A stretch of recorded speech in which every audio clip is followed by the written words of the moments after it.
Meus queridos irmãos, minhas queridas irmãs, aqui vai a quarta parte do testemunho da ex-freira, a irmã Charlotte. Como os irmãos sabem, esta história é terrível e ela vai ficar ainda cada vez mais terrível. Parece impossível como é que um ser humano pode suportar tamanha dor, tamanho sofrimento, mas tudo acontece por um propósito, e este propósito é para que agora as pessoas possam dizer: meu Pai do céu, como é que nós confiamos? Porque às vezes uma coisa aos irmãos, há pessoas que confiam tanto em certos conventos, que mandam grandes quantidades de dinheiro, pensando que eles vão ajudar as pessoas, e no entanto, irmãos, tudo o que está se passando aqui é tudo por causa do dinheiro. Estas madres, elas cativam, aterrorizam, desmoronam, elas desfazem basicamente estas freiras, para que elas ficam com tanto medo das madres superiores, para que elas nunca possam fugir do convento, e aí os pais e as mães daquelas moças acabam por não os ver. Vocês vão ver portanto, a parte em que ela, quando foi se encontrar com o seu pai e com a sua mãe, a história é terrível, tremenda, e como eu já disse, irmãos, tudo isso é por causa da ganância do dinheiro, por causa de abusarem pessoas inocentes. E então, meus irmãos, eu encontrei um outro documento, porque o que não faltam são documentos aí na net a falar desse testemunho. E então, como é que é dizer? Há aqui um documento que é um pouco melhor, as palavras são melhores explicadas, e então eu vou ler um trechozinho daquilo que eu acabei o vídeo número 3. Então, os irmãos sabem que quando eu faço uma coleção de vídeos, eu oro no primeiro, e então vamos lá. Ela diz assim: 9 dias depois, a Madre Superior veio e sortou primeiro um polegar. Portanto, ela estava ainda pendurada no teto. Acabei o vídeo número 3 falando exatamente sobre isso, sobre ela ficar 9 dias pendurada pelos polegares, e eles deram a ela, quase nos últimos dias, batatas que não eram próprias para comer, e ela tinha que comer como se fosse um cão e lamber a água como se fosse um cão. 9 dias depois, a Madre Superiora veio e sortou primeiro um polegar, depois o outro, e eu tombei no chão. Meus lábios estavam inchados e ardiam de dor. Eu sentia os meus olhos como se estivessem sendo arrancados da cabeça, e meus braços estavam 3 vezes maior do tamanho normal, de tão inchados. Nenhuma parte do meu corpo ficou livre das dores advindas do tombo que eu levei. É claro que eu não me conseguia mexer. 2 freiras me carregaram, balbuciando palavras desconexadas, e levaram-me para a enfermaria e me puseram em uma placa de madeira. Elas cortaram toda a minha roupa, pois eu já estava saturada com a minha própria urina e as minhas fezes. Esta era uma outra etapa do bem planejado programa de brutalização e desumanização desenvolvida para produzir robôs incapazes de racionar. Portanto, tudo isso é uma tática de mind control, controle de mente, para fazer essas pessoas como robôs, que para ficarem desumanizadas, quer dizer, já não eram mais humanos, eram apenas robôs, que a Madre Superiora dizia: vai para ali, e ela ia, ficas aqui em pé, não te sentes, e elas faziam exatamente o que a Madre Superiora e os padres diziam. Depois desse período, fiquei sem poder andar por 2 meses e meio, e ficaria tão feliz se eu morresse naquela altura. Certo dia, chamada mais uma vez, caminhei por aqueles túneis horríveis, sem saber o sofrimento e a dor que me esperaria. A Madre Superiora me conduziu para dentro de uma sala onde havia uma cadeira de assento curto e em custo alto. Com um empurrão, ela me sentou na cadeira, tirou a minha touca, inclinou a minha cabeça para a frente e pôs as minhas mãos nos joelhos.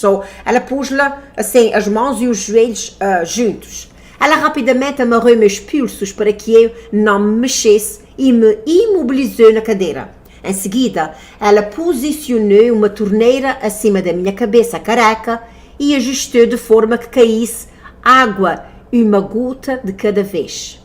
Encolhi de medo, já antecipada daquilo que viria, pois eu tinha visto outras freiras que foram submetidas àquilo, portanto é essa mesma técnica, por 10 horas, 10 longas horas. Depois de pouco tempo, as gotas caindo no mesmo lugar acabavam por desconcertar o mais forte dos seres humanos. Geralmente eu e as outras freiras, nós nos contorcíamos todas, tentando desesperadamente escapar daqueles pingos de água, chegando até mesmo a espumar pela boca. Gritos e choros sempre estão presentes naqueles buracos horrorosos, situados nos subterrâneos, onde ninguém que tenha o mínimo de humanidade e compaixão pode ouvir. Pedidos de misericórdia somente trazem penas piores e mais demoradas. Muitas freiras ficavam completamente insanas depois de terem sido submetidas várias vezes a esta pena. Não se preocupem, o convento também cuida delas. O mundo lá fora nunca vai saber a verdade. Há masmorras subterrâneas para aquelas que têm transtornos mentais e nervosos. Haverá relatores e registros das freiras e de como esta morreu. Todos são mentirosos. Portanto, depois dessa freira morrer, esta tal que tinha estes transtornos, é claro que a madre deve ter escolhido uma boa causa, dizendo que ela morreu por causa disso ou daquilo. Vocês devem ter em mente que toda a estrutura deste sistema religioso é baseada em mentiras e decepções e que o disfarce hipócrita de retidão deve ser mantido a todo custo, mesmo que isso envolva vidas humanas. Eles farão de tudo para proteger o sistema. Calúnias, mentiras, falsos testemunhos, alterações e destruição de documentos, injúria e até mesmo assassinatos são procedimentos permitidos e adotados. Vocês estão compreendendo? Até mesmo matar pessoas. Eles até matavam pessoas. Uma pessoa em sã consciência vai logo perceber a artimanha desumana, diabólica e extremamente complexa que dirige esta religião monstruosa. Certa vez fui levada a uma daquelas masmorras imundas com os tornozelos amarrados. Eu estava em pé quando perdi as forças e caí, machucando o meu tórax. Depois de atingir um certo estágio de dor e exaustão, não há nada que você possa fazer. Eu deveria ficar ali por 2 ou 3 dias conforme a vontade dos meus torturadores. Ninguém vai vir. Não há comida, nem água, nem idas ao banheiro. Besouros andavam pelo meu corpo. É claro que o meu choro de horror não estava sendo ouvido por ninguém. A solidão no convento é desumana e cruel, pois não temos lá amigos. Todo mundo é incentivado a vigiar todo mundo.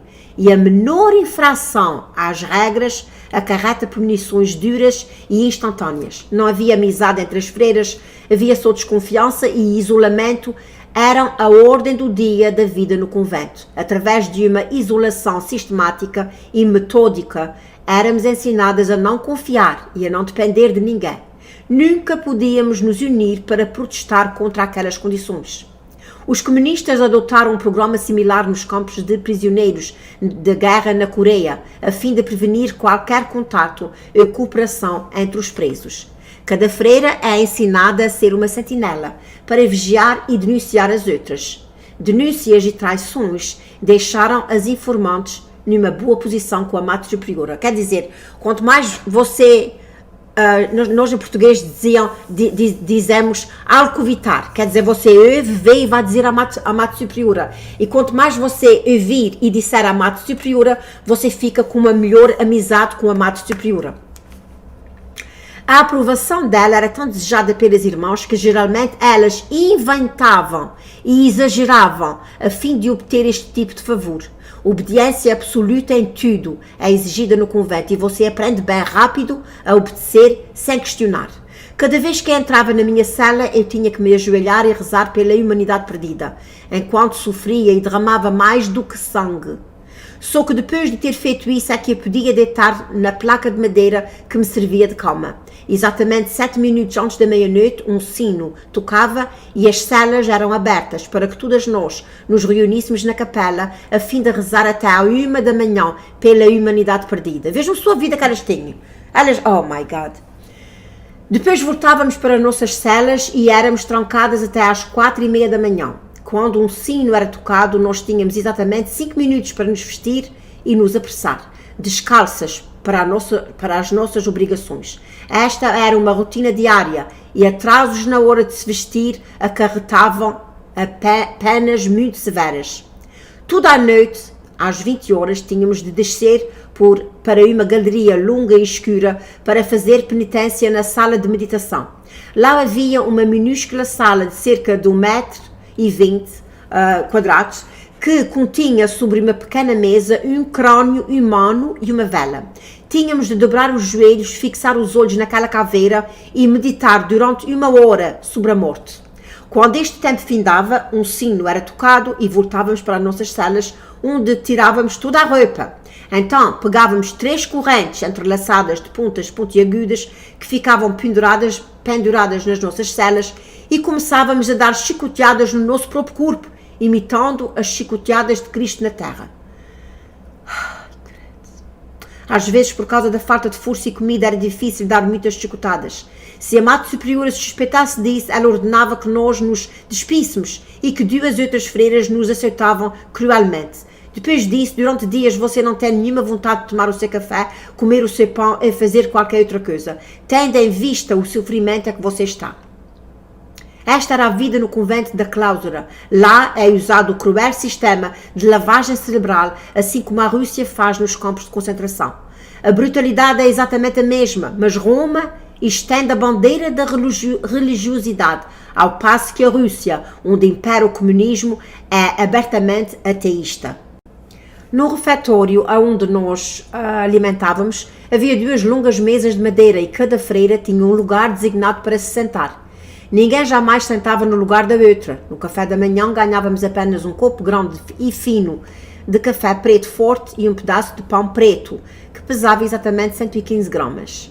Embora trabalhássemos duro o dia todo, não havia almoço e por volta das 17 horas nós reuníamos outra vez no refeitório e se conseguíssemos caminhar com as nossas próprias forças. Para a janta, vegetais frescos eram cozidos juntos, resultando a uma sopa aguada e sem gosto que não tinha nenhum tipo de tempero. Isso era servido em um prato de alumínio junto com 60 gramas de pão preto e um copo de lata com café preto. 2 ou 3 vezes por semana ganhávamos meio copo de leite. Eu acho que já li essas anotações no vídeo anterior. Esta era a nossa monótona dieta em 365 dias no ano. A única exceção era o dia de Natal, quando cada uma de nós ganhávamos uma colher de melado. Aquilo era um deleite. Comíamos bem devagar, saboreando cada gota, e esperávamos por este banquete o ano todo, por causa das limitações porções da comida. Durante os 365 dias do ano, sempre íamos para a cama com o estômago doendo de fome. Por anos, eu me virava de um lado para o outro à noite, incapaz de dormir e me perguntando até quando eu aguentaria aquele tormento contínuo. Eu garanto que é um sofrimento total viver sempre com fome. É claro que pessoas famintas, por serem mais fracas, podem ser facilmente coagitadas e forçadas a todo tipo de obediência e servilismo degradante. Vejam só, a Madre já fazia isso porque elas depois, como estavam esfomeadas, elas podiam fazer qualquer coisa por mais comida.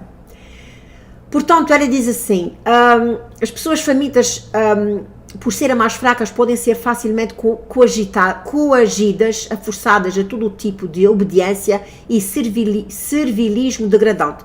Isso era posto em prática com um prazer diabólico e tinha o propósito de abalar o espírito humano.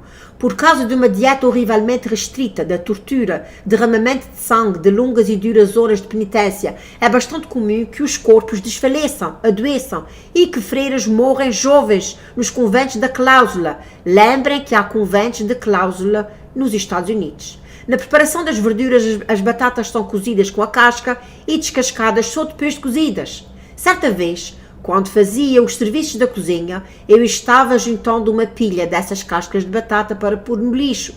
Eu estava com tanta fome que rapidamente tirei 2 mãos cheias da lata de lixo, portanto dessas cascas, e escondi na minha roupa. Não contei a ninguém. Uma vez que no convento todo o mundo observa todo o mundo e há informantes por toda a parte que denunciam uns aos outros. Naquela noite, na minha sala, eu devorei as cascas de batata, pois estava faminta. Na manhã seguinte, às 9 horas em ponto, a Madre Superiora anunciou com um sorriso forçado que eu iria fazer penitência. Eu sabia que aquela não era a hora de fazer penitência e com o coração aflito fui com ela até uma das câmaras da tortura. Era uma sala enorme, com as 7 velas usuais acesas. Quando ela tocou um sino, 2 freiras apareceram e rapidamente amarraram minhas mãos e os pés. A madre então ordenou que uma delas tapasse o meu nariz para que eu fosse forçada a abrir a boca, para respirar. Então ela pôs uma colher cheia de pimenta. Ai, credo, my God. Eu não posso ouvir isso. Eles meteram pimenta, deve ter sido pimenta malagueta, na minha boca e eu tive que engolir para poder respirar. Por 2 dias fiquei com urticárias por todo o corpo, que coçavam e queimavam, e isso por eu ter comido somente um pouco de lixo. Numa outra ocasião vi um pedaço de pão em cima da mesa. Durante vários dias fiquei observando, finalmente peguei o pão e comi na minha sala. Na manhã, comi na sua sala. Na manhã seguinte a Madre Superiora dizia que iríamos fazer penitência outra vez. Desta vez, de alguma forma, ela tinha descoberto sobre o pedaço de pão. Desta vez fui levada para uma sala onde havia uma mesa quadrada. Uma das minhas mãos e o meu pulso foram amarrados a uma tábua que ficava em uma das beiradas opostas da mesa. Estava muito escuro, os meus olhos aos poucos foram se ajustando à escuridão. Ela se virou para o lado e começou a mexer em uma espécie de controle. De repente uma tábua pesada caiu em cima da minha mão e do meu pulso.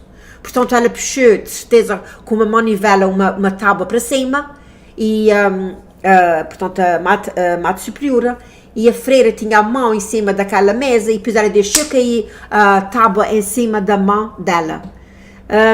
De repente, uma tábua pesada caiu em cima da minha mão e do meu pulso. A terrível dor que me desmoronou ao chão, mas eu não consegui me soltar e fiquei pendurada pela mão ferida, até por ter roubado um pouco de pão velho. Era tratado como um crime hediondo que imediatamente acarretavam em castigo cruel. Vocês já viram sobre que ela tirou aquele pedaço de pão já duro, pão velho, que ela diz aqui. Ela passou por isto que vocês acabaram de ouvir.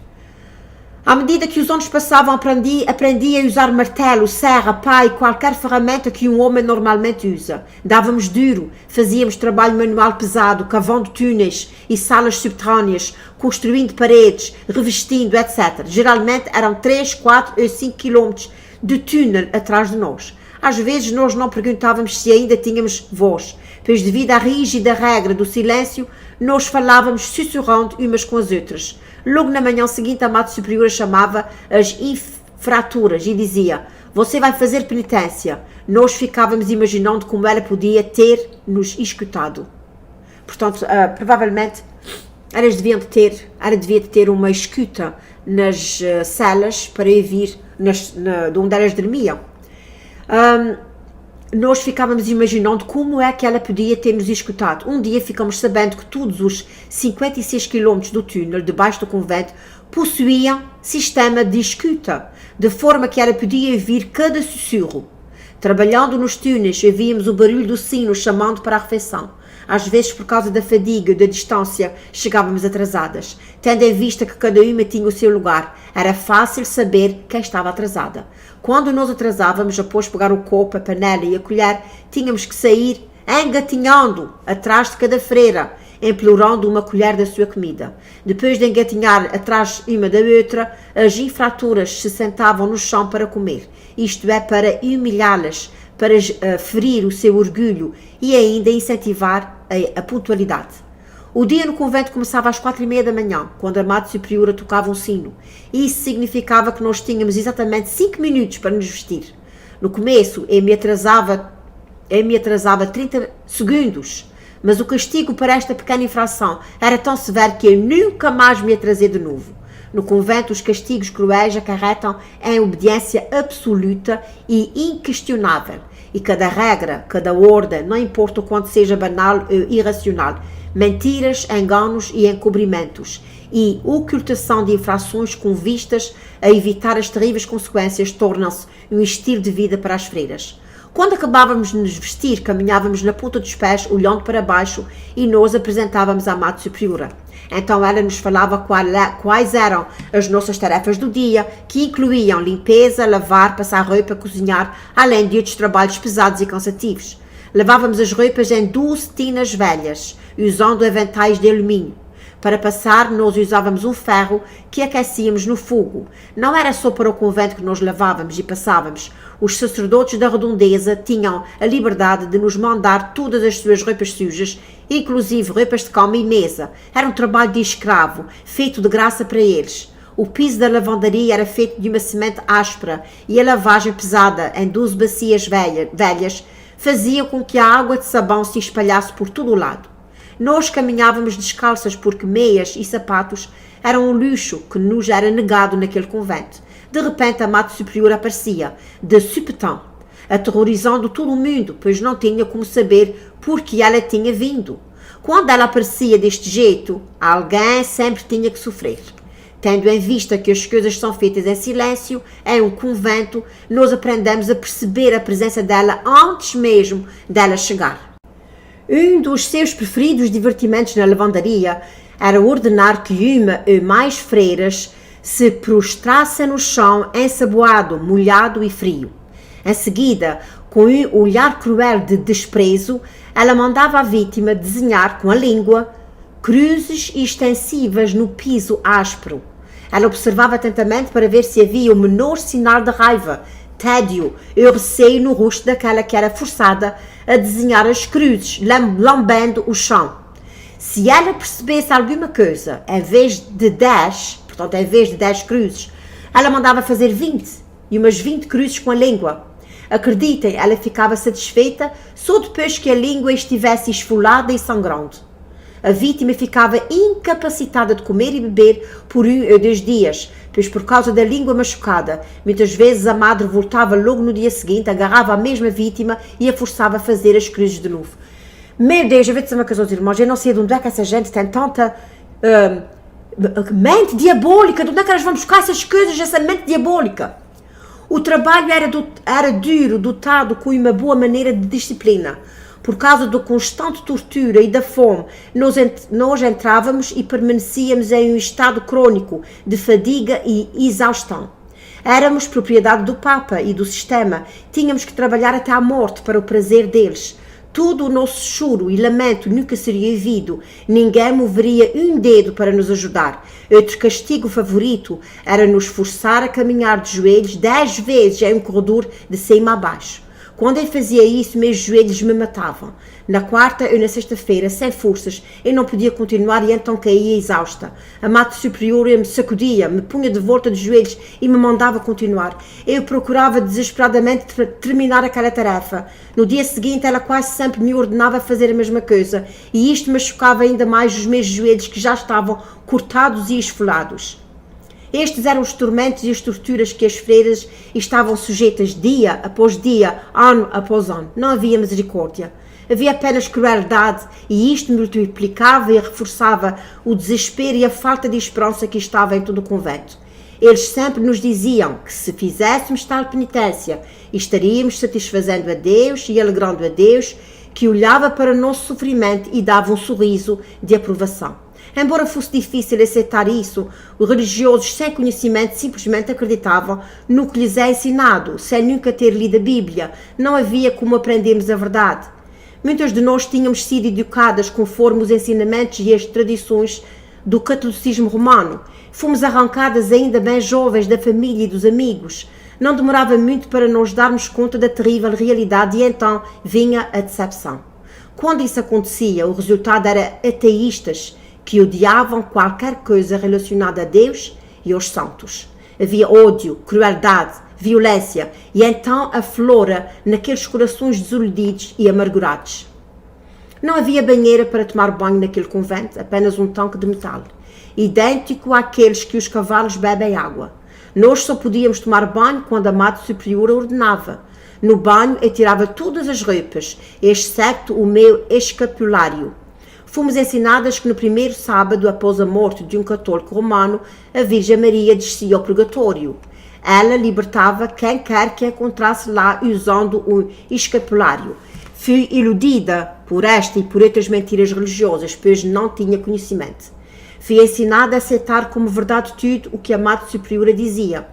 No convento havia uma enorme pintura em uma determinada sala, representando os horrores dos homens, mulheres e crianças e até bebés nas terríveis chamas do purgatório. As agonias e o sofrimento estavam tão bem retratadas naquela pintura que parecia real. Nós íamos para aquela sala a fim de meditar por um longo período sobre o tormento dos perdidos. Em seguida, a Madre Superiora fazia um discurso para as freiras dizendo que elas tinham que fazer mais penitência no corpo, pois aquelas pobres pessoas estavam implorando para escapar do purgatório e daquelas terríveis chamas. Houve muitas ocasiões em que queimei o meu corpo e derramei mais sangue, porque estava convicta de que o meu sofrimento ajudaria aquelas almas miseráveis a serem libertas. Costumo dizer que se a missa e o purgatório fossem eliminados da Igreja Católica, o sistema católico perderia 90% do seu rendimento e definharia até cessar. Este sistema babilônico maligno suga tanto vivos quanto mortos, a fim de adquirir fundos para financiar a sua cancerosa difusão pelo mundo. A sala das freiras era vazia, exceto por uma imagem da Virgem Santíssima ou da Virgem Maria, segurando o menino Jesus. Eu rezava fervorosamente pela humanidade perdida. Quando me colocava em cima dos perfurantes arames farpados de tábua de reza, eu tinha sido ensinada que o meu sofrimento e derramamento de sangue ajudaria a salvá-los. Essa tábua é uma tábua com pregos. Ela ajoelhava-se lá naqueles arames farpados e orava, e o sangue, ela pensava que quanto mais derramasse sangue, mais pessoas do purgatório eram salvas.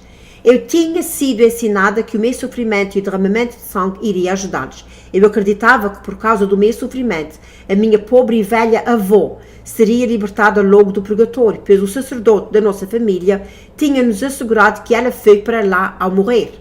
Apesar da dor, eu era estimulada a ficar mais tempo naquela dolorosa postura, acreditando com fervor que isto iria acelerar a saída da minha avó. Fomos ensinadas que por cada gota de sangue que derramássemos no convento, tínhamos 100 dias a menos no purgatório. Quando as freiras trabalhavam na cozinha e em outros lugares subterrâneos, elas geralmente se feriam, a fim de derramarem sangue para este propósito. Na nossa cabeça ficava martelando o pensamento de que quando derramássemos o próprio sangue, aceitando, lacerando, torturando e atormentando o nosso corpo, estávamos ganhando indulgência para nós e para os que estavam no purgatório. Lembrem, não há esperança em um convento. Lá não se ganha nada, exceto a dor contínua, a exaustão, a fome e finalmente a morte. Portanto, na palavra de Deus em Levítico 19:28 diz: não façam cortes em seus corpos por causa dos mortos, nem tatuagens em si mesmo. Eu sou o Senhor. Vou ler aqui mais um pouco. Para aqueles que foram ensinados sobre a verdade da salvação através da fé em Jesus Cristo e que conhecem a maravilhosa graça de Deus, pode parecer inacreditável que alguém tivesse sido tão iludido e ignorante. Se você só aprendeu isso na sua vida enquanto era criança, você foi submetida a uma lavagem cerebral que finalmente se aprisionou em um convento, eu advirto que você ainda não conhece a verdade. Portanto, eu vou terminar por aqui. Não percam o vídeo número 5. Eu penso que o vídeo número 5 vai ser um dos piores. Eu penso que é aqui que vai falar a maneira como elas matam as crianças, que as freiras ficam grávidas lá, você não imagina. Como eu já disse, irmãos, essas pessoas têm uma mente diabólica. E a mente diabólica, por mais que a gente pense que chega a um limite, parece que não há limites para eles. Mais uma vez, meus queridos irmãos, minhas queridas irmãs, eu quero agradecer a todas as pessoas de coração. Quero agradecer, que o Altíssimo vos abençoe. Fica na paz do Criador dos céus e da terra e não percam o vídeo número 5.